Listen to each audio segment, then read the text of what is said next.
Alors, moi, j'aime pas trop juger, moi, parce qu'on est jugé tout le temps, donc juger, je sais ce que ça veut dire, donc j'aime pas trop ça. Mais mon critère numéro 1, c'est le point de vue. Quand un film a un point de vue, là, ça commence à m'intéresser. Alors, on peut dire qu'il y a des longueurs, que ci, que ça, enfin, on peut chercher la petite bête. Mais à partir du moment où un film a un point de vue, ça veut dire qu'il y a quelqu'un derrière, c'est une signature. C'est une signature. Dès qu'un film a une signature, le film devient intéressant. J'en ai vu un, je ne le citerai pas, qui a un point de vue absolument extraordinaire. Et du coup, on se laisse complètement aller et puis il y en a d'autres films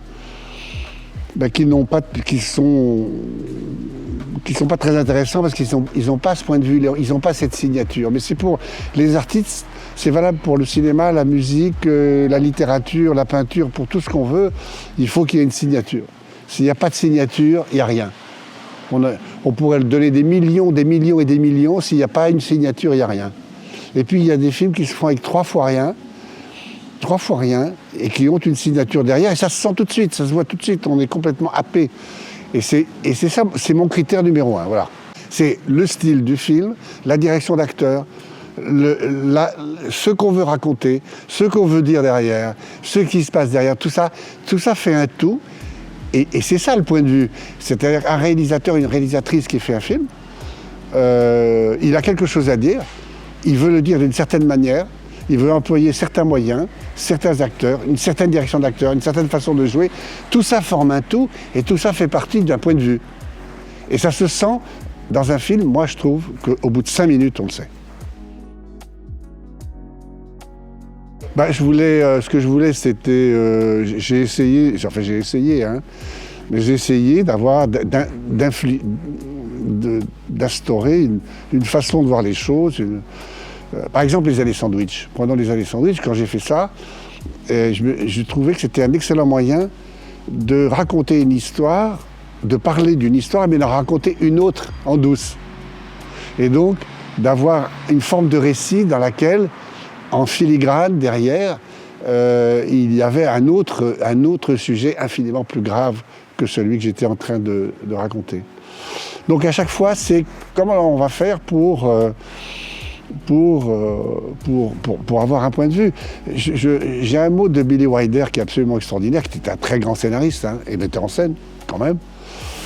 Et il y a un journaliste qui lui a demandé ça. Qu'est-ce que c'est un scénario? Qu'est-ce que c'est? Alors il a dit, c'est un type qui a un cauchemar et puis qui se réveille en pleine nuit parce qu'il a une idée de génie. Et puis le lendemain matin, il l'a oublié. Puis ça lui arrive 2 fois, 3 fois, puis il oublie. Puis un jour, il met un petit carnet. Alors il le met sur sa table de nuit et puis rien ne se passe. Et puis une belle nuit, paf, l'idée revient. Alors il griffonne sans même allumer la lumière. Et le lendemain matin, il se précipite sur le sujet. Il y avait marqué, c'est l'histoire d'un homme qui rencontre une femme. C'est ça. C'est-à-dire que je trouve ça génial parce qu'en fait, c'est toujours l'histoire d'un homme qui rencontre une femme, sauf que tout est dans la façon dont on raconte cette rencontre. Moi, j'ai une tendresse particulière pour Citizen Kane, par exemple, pour Orson Welles. Après, j'ai une tendresse particulière pour les films de Truffaut. Et puis récemment, moi j'adore Sam Mendes par exemple. Sam Mendes a fait des films éclectiques, complètement différents à chaque fois, de American Beauty à James Bond, en passant par un 1917 qui est un chef-d'œuvre absolu, et Tarantino. Enfin, à chaque fois, ce sont des gens, pour moi, qui me prennent par la main et qui m'obligent à aller là où ils veulent aller. Il y a un truc très particulier. Le cinéma est la seule expression artistique où on peut montrer quelque chose et dire son contraire. C'est la seule. Les autres, là, on peut montrer une image magnifique et avoir un acteur qui râle parce qu'il trouve ça ennuyeux, qui s'emmerde devant un coucher de soleil sublime. Donc, vous pouvez soigner l'image, filmer quelque chose d'extraordinaire, et tourner avec un acteur qui regarde ça et qui trouve ça épouvantable. Et la synthèse des deux, c'est le cinéma. C'est-à-dire que ça provoque ce qu'on veut dire réellement, sur l'histoire qu'on va raconter. Je ne crois pas qu'on puisse faire ça ailleurs, dans une autre expression artistique. Oh là là, vous voulez des confidences là? Moi, quand j'étais jeune, comme eux, là, quand j'avais 12 ans, je trouvais que la vie n'allait pas la peine d'être vécue. Mais pas du tout. Et donc je me suis dit, qu'est-ce que je vais faire de ma carcasse et tout ça? J'étais très pessimiste. Et puis j'ai décidé, je me suis dit, bah, je vais la recréer. Je vais la recréer, je vais en faire une autre, à la mienne. Et c'est comme ça que je suis arrivé au théâtre d'abord et au cinéma après. Le premier conseil que j'ai eu, c'est Jean-Claude Carrière. J'ai fait 4 films avec Jean-Claude Carrière. La première chose qu'il m'a dite, c'était que le meilleur ami du scénariste, c'était la corbeille à papier. Déjà. C'est-à-dire d'avoir le courage de se dire « Ah non, ce que j'ai écrit, c'est pas bien. Poubelle ». La deuxième chose, c'est se méfier des idées qu'on a. C'est pas toujours les bonnes. Hein. Et donc avoir une certaine forme d'humilité, parce qu'on prétend raconter une histoire et dire des choses si possible, à des milliers de gens, ce qui est quand même une prétention. Donc il faut que ce qu'on a envie de dire, ça en vaille la peine.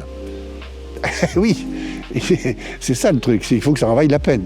Et que les gens sortent de là en disant « Ah bah oui, on n'avait pas pensé à ça, etc. etc. » Donc, moi j'ai pas de conseil à donner, sauf l'humilité, quoi.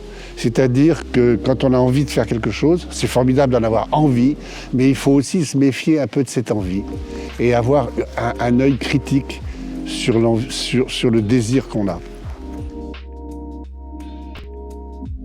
Je ne sais pas ça, parce qu'il peut y avoir des avis très positifs, puis des avis assez négatifs. C'est pas parce qu'on demande un avis que c'est le bon, quoi, que la réponse est la bonne. Parfois oui, et parfois non.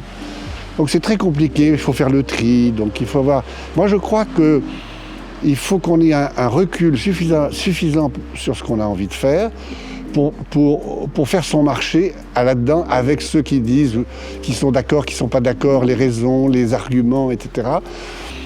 Et puis, au bout d'un moment, on n'écoute plus personne. Une fois qu'on a fait ça, on n'écoute plus personne.